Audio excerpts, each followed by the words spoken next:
Voici un tutoriel vidéo pour vous expliquer le principe du logiciel Phylogène. Tout d'abord, commencez par choisir une collection dans le menu déroulant ici en bas. Dans cet exemple, nous allons prendre la collection Primates Collège. Première chose, il va falloir créer une matrice de caractères. Pour cela, cliquez sur le bouton en haut, Construire une matrice. Sélectionnez toutes les espèces que vous voulez faire apparaître dans la matrice en cliquant dessus, elles apparaissent alors surlignées en jaune. Sélectionnez ensuite l'ensemble des caractères sur lesquels vous voulez comparer les espèces. Le tableau prend forme juste au-dessus. Voilà, le tableau est terminé. Reste à le compléter. Pour compléter le tableau, cliquez sur une des cases en décidant si le caractère est absent ou présent chez l'espèce concernée. Ici, exemple, chez le chat. Présente-t-il un coccyx? Vous avez un exemple de squelette de chat ici qui vous permet. En cas de doute, vous pouvez observer plus en détail une espèce en cliquant sur le bouton ici Observer et en sélectionnant l'espèce sur laquelle vous voulez travailler. Vous avez différents types de données à votre disposition.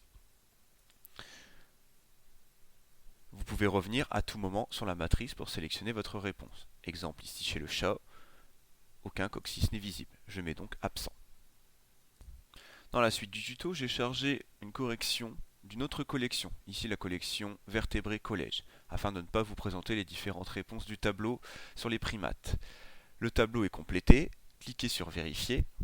Ici, le tableau est correct, il n'y a aucune mauvaise réponse. Étape suivante, créer les groupes emboîtés. Pour cela, cliquez sur le bouton ici, Classer. On va remonter le menu voilà, pour faire apparaître mon tableau.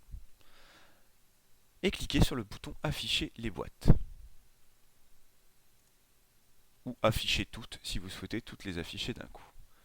Il fait apparaître une boîte avec le nom des espèces pour chacun des caractères. Exemple ici pour la première boîte, une boîte intitulée Mamelles. Le chat, le gorille et l'homme sont présents dedans car ils possèdent tous les trois des mamelles. Étape suivante, il va falloir réaliser des emboîtements.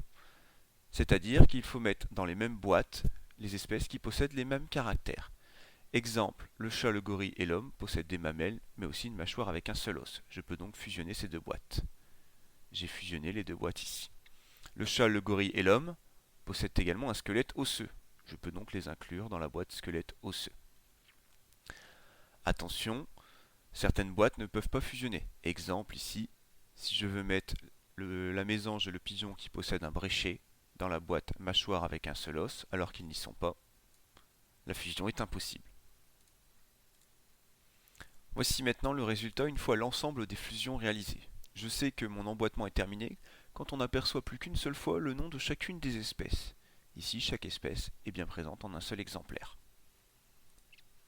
La phase suivante est de montrer les liens de parenté en créant un arbre phylogénétique. Pour cela, cliquez sur le bouton ici, Conserver l'ordre des colonnes et des lignes, et nous allons faire apparaître l'arbre. Cliquez pour cela sur le bouton Afficher l'arbre et sélectionnez l'ensemble des boîtes créées précédemment. Votre arbre est ainsi formé ici en haut à droite de l'écran. Vous n'avez plus qu'à prendre une capture d'écran de votre travail en appuyant sur la touche Imprime écran.